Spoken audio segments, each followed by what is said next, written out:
Well, hello everyone. This is John Avina.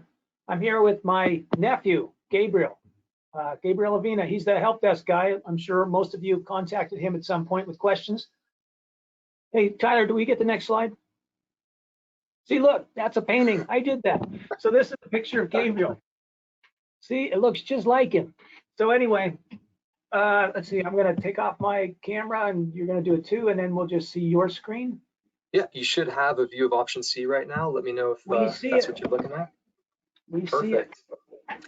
All right, so as John introduced, I've been on help desk for a while, and I've gotten to know probably quite a few of you via email and some by phone call. I've also been working quite closely with John and our programmers on the development of option C. And today I want to talk to you about some of the new features that we've added this past year to option C. If we have time, which I think we will, after that I want to discuss a few tips and tricks in option C that come mostly from my own experience, and also some features that are probably a little bit less known, but which you might find useful or helpful or time-saving. I certainly do.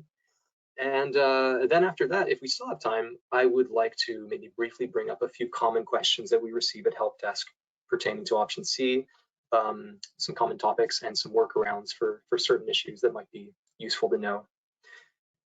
So the first big change, actually, I think one of the first major changes we made this year in option C was a overhaul to the variable menu.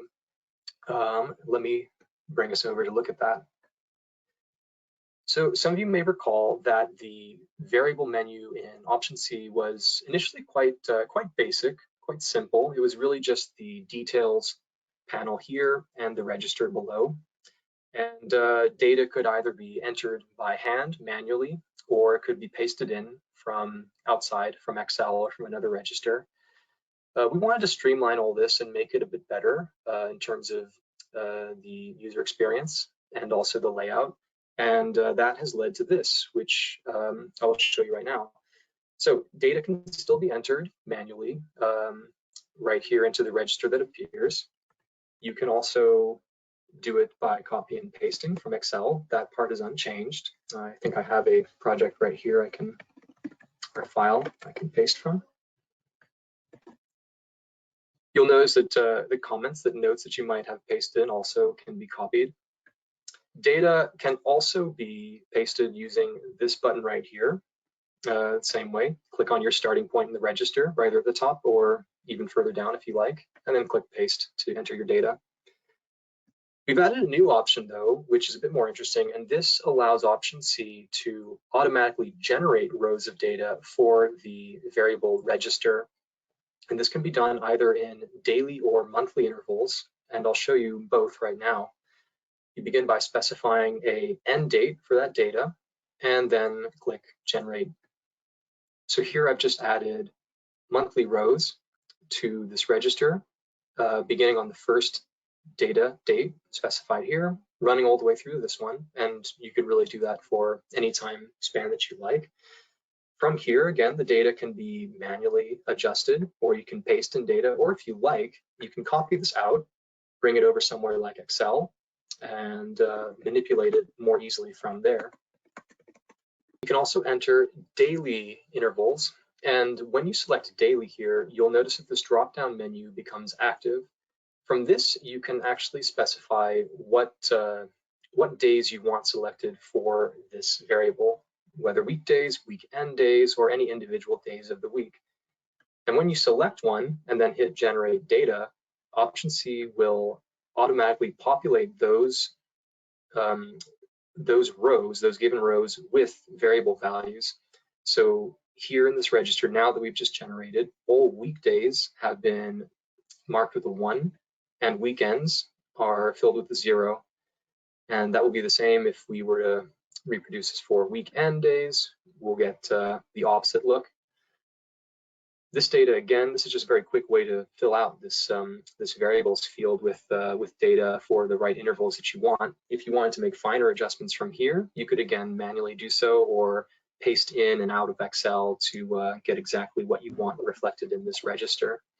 Okay, one bit of context. The reason why you might want daily is if you're going to do daily regressions. And when you're doing, if you have daily data, then the day of the week actually matters because maybe the buildings are closed on Saturday and Sunday, so you can use that as an extra variable and then you're going to get a better regression. All right. Now, not specifically a new feature, but since we are on the topic of variables, I thought it might be helpful to quickly go over, have a quick look at variables in option C, because I know for our existing metrics users, those familiar with the old software, this is a little bit different, and it's one thing that is brought up sometimes. This won't take more than a moment. We were just in the variables menu, and that's where all variables are created, stored, and edited. When you want to assign them to your project, I have this variable one already assigned. I'm going to go ahead and delete that for this demonstration. You can just right-click on the appropriate project item, click Add Variable Value, and then you'll find it from this drop-down menu here. In this case, we have one that is set up for the project level. I'm going to take a step back and show you what I mean by that in a second. The variables, as you view them in the project tree structure, these values can't actually be edited. They're locked for editing, but they're visible. If you want to adjust any of these, you can either navigate back to the variables menu through the left sidebar here, or by clicking Edit Variable in the variable item itself. So for users who are familiar with metrics, this is quite different. But it's an improvement for a few reasons. First of this, well, really, in the older software, you would have a individual variable set up for every single project item that it appeared under. So if you had a project with 10 meters, you might end up with 10 variables, all with the same data. And this would mean that anytime you need to make an adjustment to them, it would be quite time consuming. You'd have to go through and do it for every single one. And that's a waste of time. And we like to think that your time is valuable. And if we can save you time, we'd like to do so. So here in option C, the variables are stored in this bank, this central menu, and from here they can be edited. And I'll just go ahead and populate this as an example. Variables can then be assigned to project items. When you're setting up your variable, you'll specify the level that you want it to be assigned to. And then in your tree structure, you can do so. So here I have this variable 2, which I just auto-filled with data there. And we can see that it's assigned to both the gas and the electric meter. This is actually the same variable. It has all the same data, all the same values, and it exists in one place in that variables menu, but 2 instances in this project. Again, these are locked for editing. I can't actually change them, but any edits that I make in the variables menu will be applied to all instances of this variable wherever it appears in the project, saving a lot of time on changes. This does lead into a question, which is why I wanted to bring this up, and that is, what happens if you have a variable and you want to make a change to just one specific instance, say on where it appears on the primary electric meter here? Is it necessary to go and make another variable entirely unique to that meter? Well, no, thankfully, we don't want to cause you extra trouble. We've added the variables adjustment tab here. This is used to add adjustments unique to one specific instance of a variable, and they will override whatever variable values are already there on that variable with ones that you enter yourself. And it will not be applied to any other variables, any other instances of that variable in the project, only that one that you've added this to. So for example, I've just added this override here, this adjustment. It appears in red. The comment that I added is there as well. And if I click over to variable 2 on the gas meter, I'll see that it has not been applied. All the same data is there otherwise, but this unique adjustment has been applied to the variable as it is under the electric meter. All right, coming back now to new features. The next is one that will make any graph fans happy. It is an update that we've made to the tuning chart, and specifically to the copy and paste options that exist for the tuning chart in the baseline tuning tab. When you right click on this chart here, you'll see a number of options appearing. Some of these are new, and these can be toggled on and off. They include things such as the tuning period dates, weather location, balance points, regression equation, and either the R-square value or old tuning statistics. Based on your selection here, when you copy that tuning chart and paste it in somewhere, for example, Excel, you will see at the bottom of that chart the options that you selected appearing as text. There they are there. So that's just useful if you want a little bit more information to be appearing when you extract this from your option C project. Next up, we've added a new report, also on the topic of tuning. It is the tuning summary report. This is a nifty report. It's a useful way to get all of your project's tuning information brought out into one place, nice and simple and easy to view. It can be run at multiple project levels, and you can toggle whether to include consumption, demand, or both. It's also worth noting it's going to include tunings for all times of use, all time of use periods that are featured in your project. So we can see here both on-peak and off-peak kilowatt hour have been included in this report. And the same would apply to demand if there was off-peak demand or any other time of use periods listed for the other meters. Time of use periods is another topic. When we first released option C, there wasn't yet so much support for time of use periods, not much beyond the bill register and the tuning tab of the meters. We've been working to add new content for multiple time use periods now, though, and we have several additions that do feature this. One of the first places that you may see new time of use period options is in bill matching. If I go to our electric meter here and add a bill match modification, you'll now see among the options selections for whether to apply the bill matching to on-peak, off-peak, or any other time of use periods that appear under that meter, both for consumption and demand. So, for example, we could assign this bill matching only to the off-peak kilowatt hour. All right, but there is this anyways. The next place that you might find new options for time of use period are in the reports. First up is the tuning contract report. This one was quite useful. The tuning contract now includes information for all time of use periods that are tuned in your meters. Just run one for our whole project. The first page here will be the on-peak kilowatt hour, and the second report section will show the off-peak kilowatt hour. There isn't, we don't have off-peak demand right now set up, but that would also appear here if we did. We've actually added selections or options for time of use periods to all applicable reports. So you will see those appearing now in the newer versions.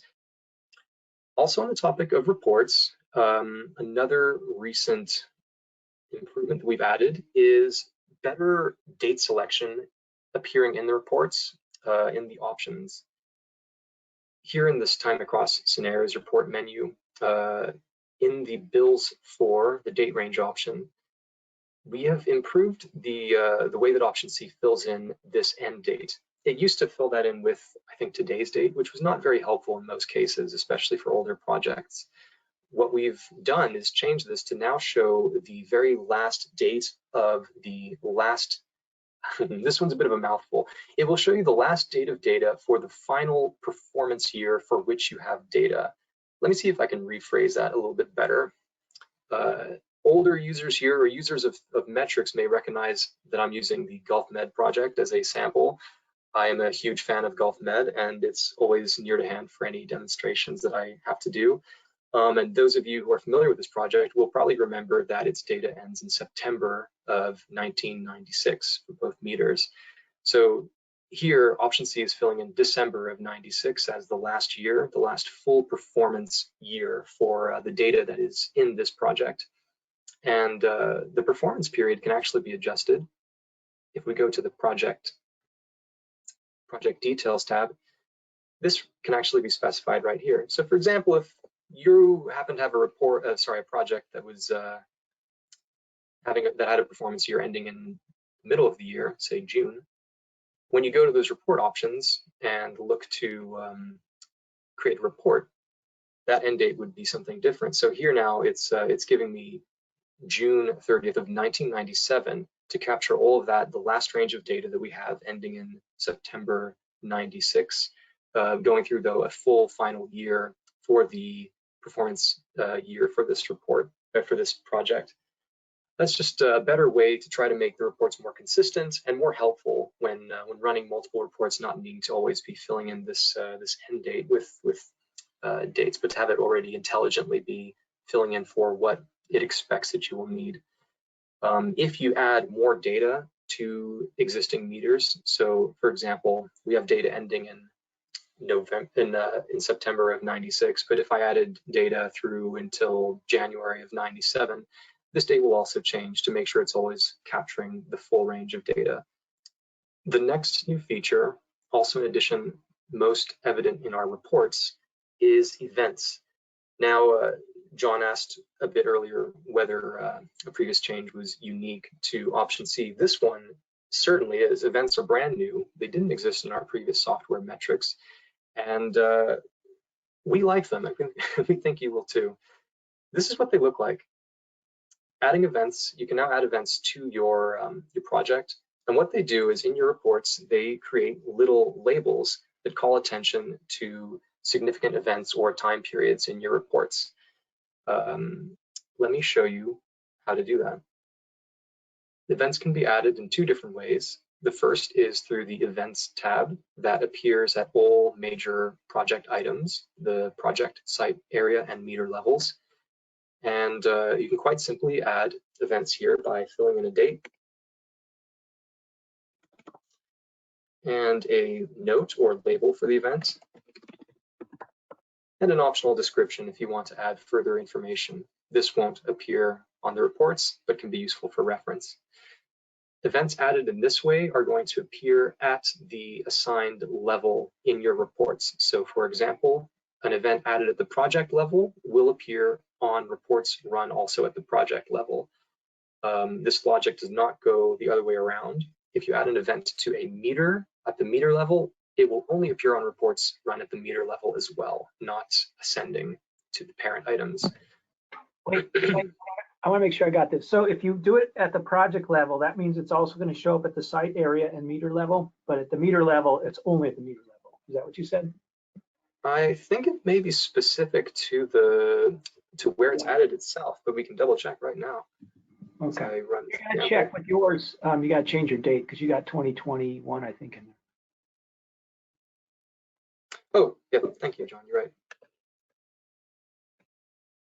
As the cost of laziness and not looking through editing dates a little bit more. Thanks for catching that. All right, so when I run a report now at the, let me run it first at the project level just to show you what we were looking at, and then I'll quickly check whether that appears on the lower levels here as well. In the report options, you will see show events. You want to make sure that that is selected. Then when you run your report, that new event which you've added will appear listed. Let's go ahead and quickly see whether that does descend down the tree. Right, so they are specific. They don't go top down. You can also add events through modifications. Any modification that you add to your project, including bill matchings, will also have the option here to add events. And here, once again, you can select or you can specify the project level that you want that event to appear on. So with that selected, it will then appear in your reports as an event when you run them. This one here was used in my earlier example that I showed you in Excel, but that's much the same. The next time you run a report for that specific project level, that event will show as a call out, as a label on the report results. The next improvement, the next new feature that we added to option C was the addition of regression modifiers. This should not be too new for those of you who are familiar with metrics. Regression modifiers are a form of modification, and you can assign them by adding a new modification and then specifying here regression modifier. What this does essentially is it creates a modification that acts directly upon one element of your tuning.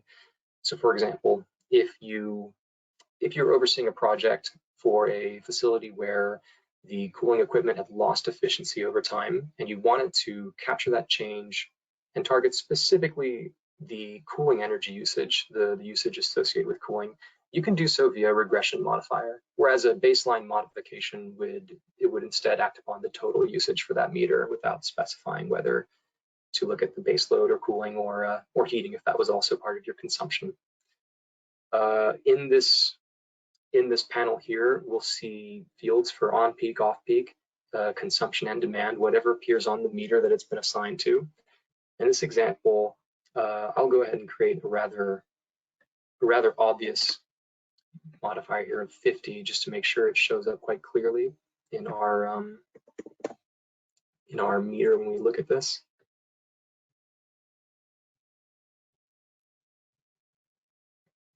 All right, we do see right around that date where I added it, we can see the baseline increases rather significantly, reflecting that regression modifier that was added.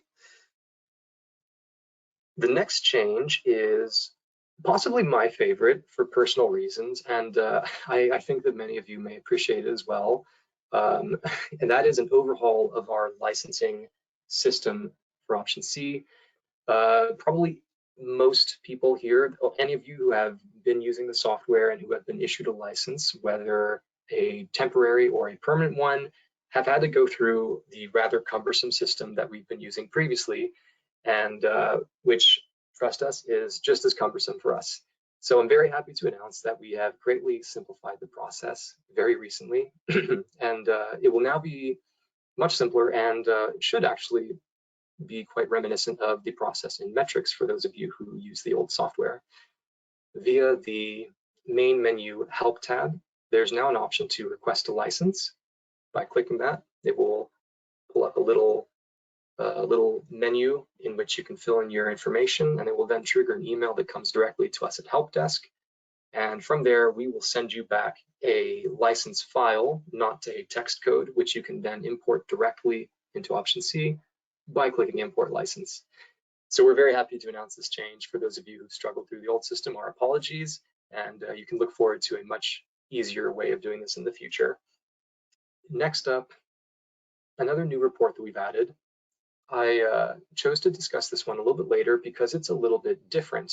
And this is the data export report. Essentially, this is, again, for our metrics users in the audience, this is the equivalent of the custom report in metrics. And what that is, for those unfamiliar, this is an export of all project data in your option C file. We chose to put this not in the report menu, but instead in the import export menu. And this is where it is, custom data export. There are two options for the report, time across and a time down format. Give you a quick demonstration. The report options include the ability to select which utility type you would like exported and what level of data you would like exported. These are new features that didn't exist in metrics. You can also then, of course, select the date range, how to assign the dates, and some other options as well. This report's a little bit slower to run, so I won't prepare it now, but I do have an example that I can quickly show you. The format may be familiar to those who've seen it before. To those who have not, this may look like a lot of numbers, but it's very useful if you are working with your own report templates and you like to populate them with data yourself directly from the project, or if you wish to create pivot tables out of your project data. This is a full export. This was the time down format. So each row is a different bill from your project registers, and each row contains useful information, including the tuning information, the variables such as the heating degree days and cooling degree days for that bill. Then, of course, things such as the usage, actual, semi-actual, and baseline, and even the tuning statistics appear at the end here. So it's really the sum total, whole data that is in option C, exported for your use, whatever that may be. Okay, that actually concludes my list of the main new features that we were going to run through, but I do want to share now what I would call tips and tricks. These are new features as well, but they're a bit more, well, they're smaller, but I find them very handy, and I wanted to make sure that they had some time to be discussed as well. The first of these is anywhere in Option C where you're navigating these menus and the different tabs, we've added a hotkey which can be used to cycle through them. And that is Control and Tab. By pushing Control and Tab at the same time, you can cycle directly through the tabs in your various Option C menus. Pushing Control, Shift, and Tab lets you go backwards through them. This is actually the same hotkey combination that is in use in many web browser applications like Chrome and Firefox. And so it may be familiar to some of you already and hopefully helpful as well. Next, an option which I find very, very useful and has saved me more than once is we've added undo and redo options to most of the registers in Option C. This is very useful if you make a change, for example, deleting a chunk of data. You can now push Control and Z to bring that back. You can push Control Y to reapply the change. That's crazy. We haven't had that in metrics for 20 years. People have been waiting for that. I was very happy to have this one added, yeah, because I'm prone to error, and I really like having that little lifesaver option once I make a mistake. One other thing I like very much about this is that it's not limited to a single action. You can actually go through quite a few. So after making multiple changes there, you can push Control and Z multiple times to go back through them.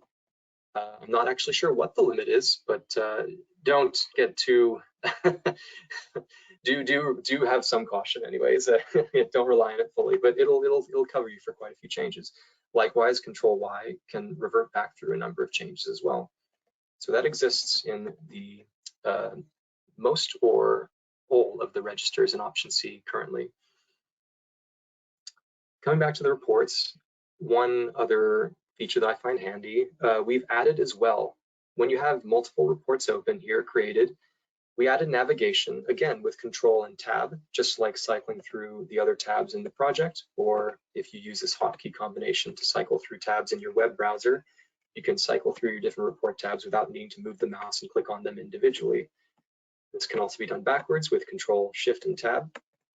We also added ways to delete them. When you're closing out these report tabs, you can either close them individually by clicking that little X. You can close all of them by clicking the big red X on top, or you can use the hotkey Control and W together to close the individual report tab that's currently selected.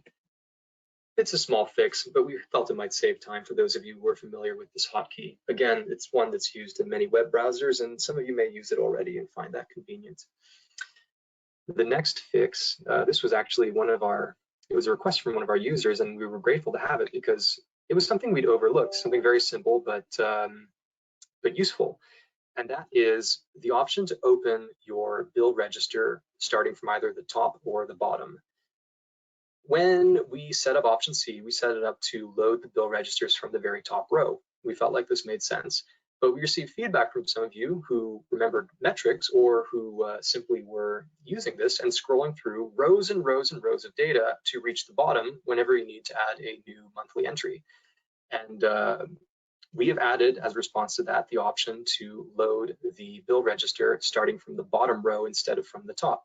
I want to show you quickly where that option is. It's under the project settings, and it's right here, open register. You can toggle whether it should load up from the top or bottom when first opening the bill register tab. A simple fix, but hopefully one that saves time for those of you who like to use it this way. All right, that brings me now to the end of this section. I would go next to discuss a few known issues and a few common questions that we receive at HelpDesk on Option C. John, though, before I go there, would you like to make any notes or comments at this point? No, I think you're doing great. I like it. All right, thank you. So just a few points here, but I did want to share these as I think they're quite pertinent. One comment that we've gotten quite often at HelpDesk is concerning duplicate end dates in the registers, in the meter registers specifically. I'm going to create a new meter here to demonstrate. Many of you may already know what I'm talking about, and that is when you add data, when you have duplicate end dates in your meter register, option C is going to throw an error message that looks like this when you try to navigate away from your meter. Essentially, it's warning you that the meter contains duplicate period end dates, which is not permissible, and the software is going to prompt you to remove them manually, remove all duplications manually, or we're working on this still, trying to get it working perfectly, but we are looking to implement a way for option C to do that by itself. It's a little tricky because then it needs to know which dates you want to keep and which ones are the accidental duplicates. So that's why we've been having a hard time making this work quite perfectly.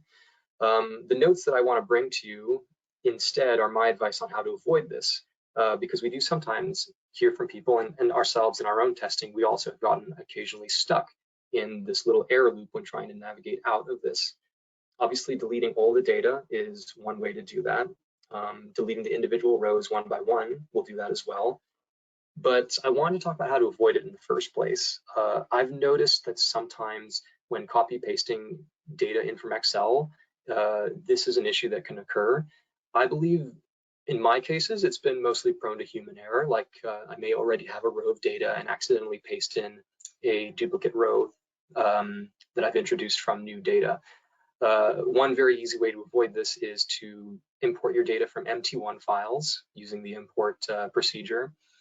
Another way, if you are copy and pasting data from Excel, I've found that it really helps, and myself, I always try to exactly match the format of the columns in option C to that of my data in Excel, rather than trying to copy and paste individual columns one by one, or to force a not quite matching set of data in Excel to match the columns in option C. If I have it all exact in the first place, this kind of issue very rarely occurs. So that would be my little tip and workaround for that. And that is it. That exhausts my list. John, if you have any comments of your own or questions. No, that was pretty darn good. So I guess one thing to mention is we're actually, I don't know if I could say this or not, so maybe I won't, but we are working on a custom report for one of you guys, one of the companies that's out there, and some of you people are here. It's for a state on the East Coast. You probably know, some of you know what I'm talking about. I'll just leave it at that, so I'm not being very specific, but I guess this certain state does a lot of performance contracts with a lot of different ESCOs and has a certain format. But yeah, we're putting that report in now. Is that report only going to be for that one ESCO, or is it going to be available to other ESCOs? Do you know? That's correct. It's the first. Obviously, custom report requests that come to us are always interesting, requests for new content in general. And it really depends on, if it's something that would be widely usable to many or all users, then it can be broadly released. When it's more specific, like the one you just mentioned, this one will be limited only to that. Just one ESCO. Okay. Yeah, okay, too bad. All right, no, that was all good. Let's see, I'll see if there's any questions. I don't think there are any. Nope, no questions. A quiet bunch today. Is there anything else? Are we all done? We actually finishing early? We've never done that before. Yeah, so I may have talked too put quickly. something up on the screen here, John. I know people sometimes come with questions after the fact. So the email on the screen, if you have questions for Gabriel or John, you can send to that email, and we will be sure to get back to you. My email, if this all got you excited and you don't currently own option C, you can email me directly, and I will get you set up with a proposal or answer any questions on pricing and whatnot. Before I get to the webinars, I do have a question. Is there an easy method to convert metrics meters into option C? Yes, there is. Gabriel, show it. Can Absolutely. You? We made some changes to that as well. So I think we did. There it is. So I will once again use the tried and true, trusty and reliable GulfMed sample file and metrics. And to convert, you do have my screen now? Yeah, we're looking at it. Excellent. All right. Yeah, so those of you with existing metrics projects can convert them easily into option C, and that is through the metrics import tool, which appears under the start menu folder for option C. When you load that up, it'll give you a few fields here. You can then, within them, browse for the metrics file, which you plan to convert.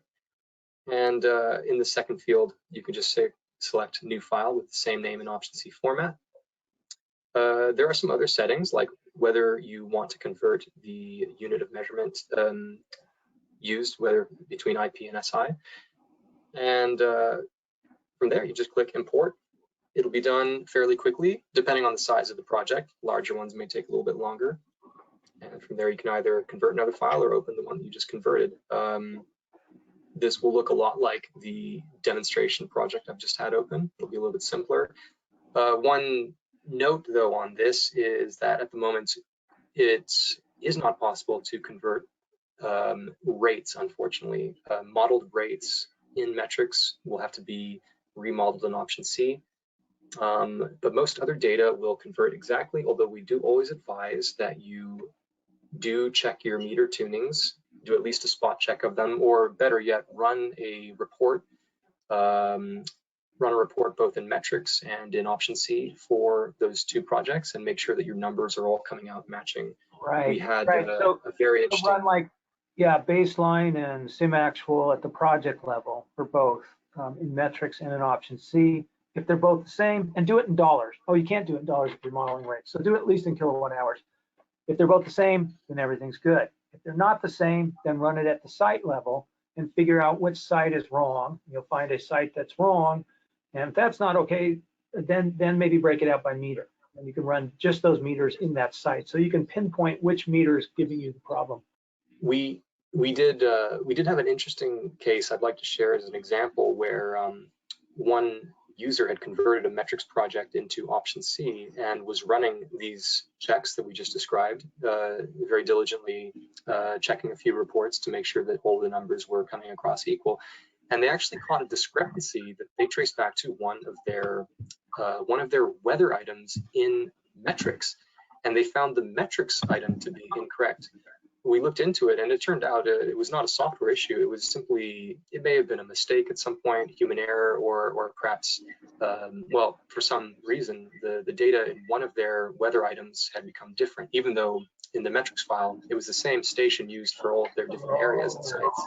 Yeah. Yes, and so this had gone for however so long undetected in their original metrics file, but when they converted to option C, because option C stores a single weather item in its central, like with the variables that I've shown you earlier, whether an option C is stored as a single instance that then is applied wherever you want it in the project. They caught this discrepancy in option C because they only had one single and accurate instance of the data, which had gotten, in one case, had become incorrect in metrics. Yeah. Good. That's good, Gabriel. Okay, I got another question. In metrics, there's a limit of number of rows, 244 is a real pain in the butt. And that is gone. That was actually one of the main reasons to write new software, is to get rid of that problem, because it is such a pain in the butt when you end up with 20 years of data, and now what do you do? And it's just, God, it's awful. It's so time consuming and stupid, and that's gone. We don't have that problem. Oh, I have one. I missed this one. Are events only to mark the charts? Do they change any of the numbers? No, the events do not change the numbers. They just are there for marking charts. But that's useful. It's like you have a modification, you write a little event there, and people can see, oh, that's why the usage changed, because that happened. So that's super useful. All right then. So everyone, I guess we're done. Is that right, Tyler? We're all done? We're all done. Everybody have a good rest of your year, and we will see you next year. Yep, we're gonna have some good ones next year. I hope. You guys, please send me some suggestions. Tell me what you want to learn. We'll get some people for you. Thank you.